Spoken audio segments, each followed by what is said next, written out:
Alors on peut le préciser, vous êtes président de la Fédération suisse de tchoukball. Alors Daniel, le tchoukball, eh bien, qui marche fort, vous étiez présent, on en reparlera à Expo 02, un petit peu les vedettes de ces nouveaux sports. Comment s'est passé le championnat du monde, Daniel, en Angleterre? Vous revenez avec 3 titres et 3 deuxièmes places.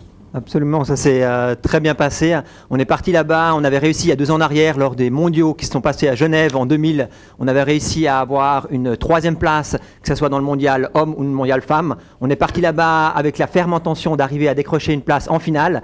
Et ça a été dur, ça a été difficile, mais on y est arrivé puisque l'équipe femme et l'équipe somme suisse ont réussi à venir en finale du mondial. Alors Daniel, on peut peut-être profiter, parce qu'on vous voit régulièrement une fois par année, peut-être nous raconter, c'est toujours intéressant, un peu l'historique du tchoukball, parce qu'il a quelque chose de genevois, ce tchoukball. Mais absolument, je vais le répéter encore une fois, c'est un sport justement qui a été créé à Genève. Il a été créé il y a 30 ans en arrière, pendant pas mal d'années, pendant 25 ans, il ne s'est pas passé grand-chose à Genève au niveau de ce sport. Par contre, dans un tas d'autres pays, que ce soit par exemple en Angleterre, ou bien à Taïwan, au Brésil, eh bien, le sport s'est bien développé. Et il y a 5 ans en arrière, eh bien, on a décidé, ou même 6 ans en arrière, maintenant on a décidé de créer un club ici à Genève.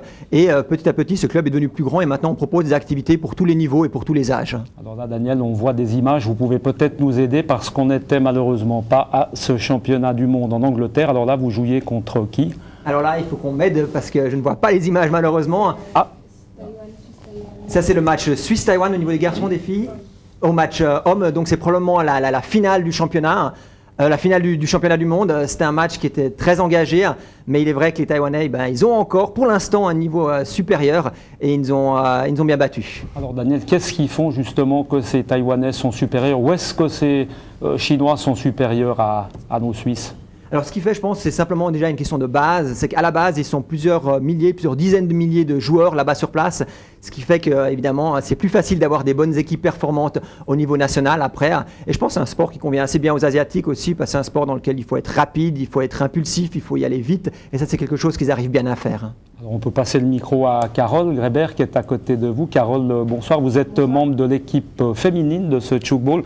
Qu'est-ce qui vous a donné, vous, envie de démarrer ce sport? Alors, ça fait bien longtemps de mon côté, puisque ça fait à peu près 17 ans que j'en fais. C'était quand j'étais encore dans le canton de Neuchâtel, et c'est ma prof de dessin, en fait. Ça a l'air bizarre comme ça, qui était une grande... C'est souvent des profs de gym, vous avez raison. Voilà, mais qui est une grande tchoukeuse aussi, et qui nous avait proposé, ma classe, de faire un tournoi scolaire, et voilà, ça a commencé comme ça. Alors justement, à Neuchâtel, est-ce qu'il existe un autre Daniel Bouchebec ou il est unique, Daniel? Est-ce qu'il y a quelqu'un qui fait le même travail que lui là-bas? Alors en fait, pendant les 30 premières années, il y avait effectivement un Neuchâtelois qui a commencé ce que Daniel est en train de poursuivre.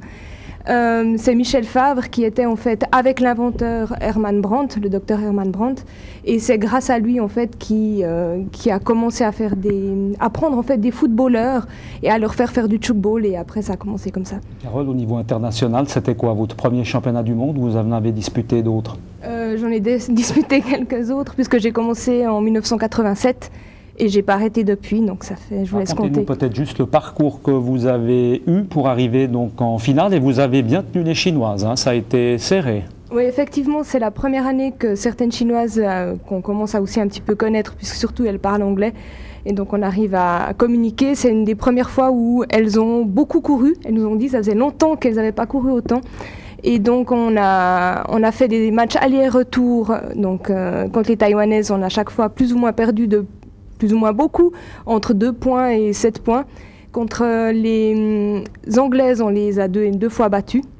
Et donc c'est pour ça qu'on arrive en finale. On peut passer le micro à Yves Mangwakatra qui est en train de se dire, tiens, je pense qu'il m'a oublié, mais ça l'aidait, enfin il n'était pas con, disons Yves. Yves, qu'est-ce qui t'a motivé pour jouer au tchoukball? Est-ce qu'à l'école, par exemple, on joue aussi au tchoukball? Alors en fait, moi, c'est pas l'école qui m'a motivé, c'était mon grand frère, parce que... il a appris le tchoukball avec Daniel Bouchebec au scout. Ah, il est partout, Daniel. Hein. Vraiment, il a... Puis, à l'époque, il prenait ses équipes de scout et puis il partait en tournoi avec elles. Et puis, c'est mon frère qui m'a dit que c'était un sport phénoménal. Le tchoukball, c'est le seul sport de balle, par exemple, que tu pratiques, ou tu as fait du foot ou du basket? J'ai fait du foot, du handball, du volley. Alors toi, peut-être, qu'est-ce qui te plaît le plus dans ce sport? Peut-être pour faire envie à tes copains, c'est quoi? C'est le côté pas de coup, parce qu'il n'y a pas de contact, hein, on peut le rappeler. C'est justement le côté très fair-play, puis très rapide.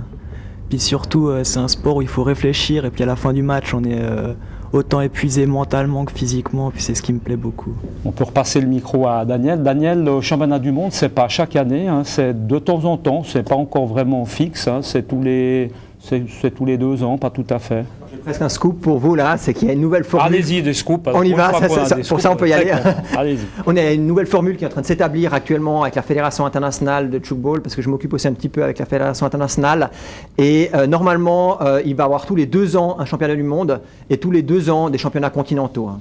Et les prochains championnats continentaux devraient avoir lieu en Italie en 2003. Et les championnats du monde, ça sera le gros événement, ce sera probablement le plus gros événement jamais organisé encore au niveau du tchoukball. Ça sera Taïwan 2004 et il devrait y avoir un énorme mondial qui va s'organiser là-bas sur place. Et puis en 10 secondes, à Genève, Daniel, des compétitions importantes, c'est quand la prochaine? La prochaine, on a les tournois de Genève, on a les matchs de championnat qui vont commencer d'ici 1 mois. Qui sont où?